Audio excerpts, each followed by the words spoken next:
एकेल अध्याय 30। परमेश्वर मिस्र को दंड देगा।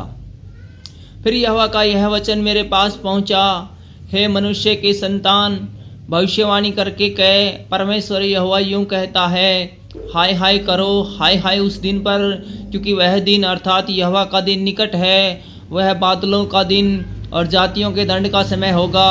मिस्र में तलवार चलेगी, और जब मिस्र में लोग मारे जाकर गिरेंगे, तब कूश में भी संकट पड़ेगा। लोग मिस्र को लूट ले जाएंगे और उसकी नींवें उल्ट दी जाएगी। कूश, पूत, लूद और सब दोगले और कूब लोग और वाचा बांधे हुए देश के निवासी मिस्रियों के संग तलवार से मारे जाएंगे। यहोवा यूं कहता है, मिस्र के संभालने वाले भी गिर जाएंगे, और अपनी जिस सामर्थ्य पर मिस्री फूलते हैं वह टूटेगी। मिगदोल से लेकर सवेने तक उसके निवासी तलवार से मारे जाएंगे।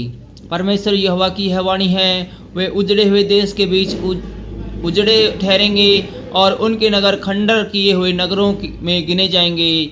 जब मैं मिस्र में आग लगाऊंगा और उनके सब सहायक नष्ट होंगे, तब वे जान लेंगे कि मैं यहोवा हूँ।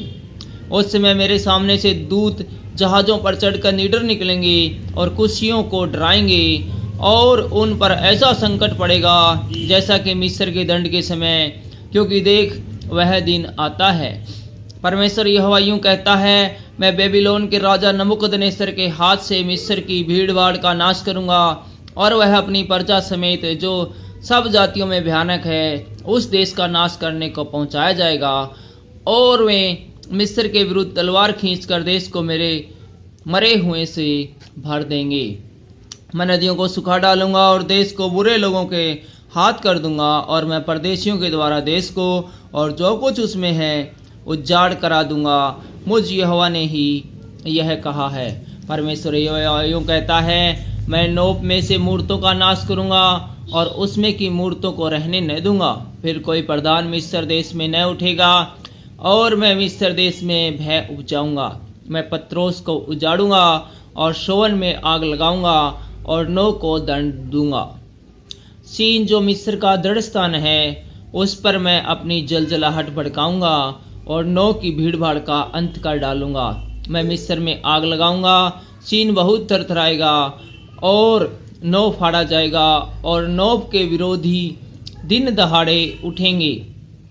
आवेन और पीवेसेन के जवान तलवार से गिरेंगे, और ये नगर बंधुआई में चले जाएंगे। जब मैं मिस्रियों के जुओं को तहन पेश में तोड़ूंगा, तब उसमें दिन को अंधेरा और उसकी सामर्थ्य जिस पर वह फूलता है वह नष्ट हो जाएगी, और उस पर घटा छा जाएगी, और उसकी बेटियां बंधुआई में चली जाएंगी। इस प्रकार मैं मिस्रियों को दंड दूंगा, तब वे जान लेंगे कि मैं यहोवा हूँ। मिस्र के राजा की टूटी हुई शक्ति। फिर 11वें वर्ष के पहले महीने के 7वें दिन को यहोवा का यह वचन मेरे पास पहुंचा, हे मनुष्य के संतान, मैंने मिस्र के राजा फिरौन की भुजा तोड़ दी है। देख, न तो वह जोड़ी गई, न उस पर लेप लगाकर पट्टी चढ़ाई गई, और वह बांधने से तलवार पकड़ने के योग्य बन सके।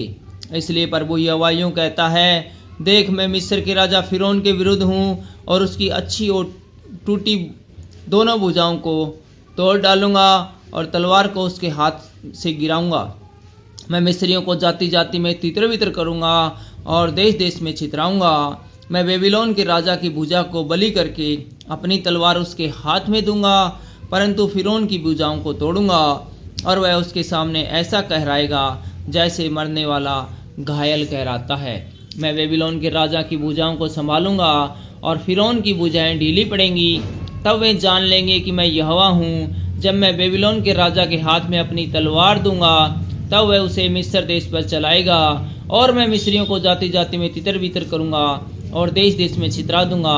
तब वे जान लेंगे कि मैं यहोवा हूँ।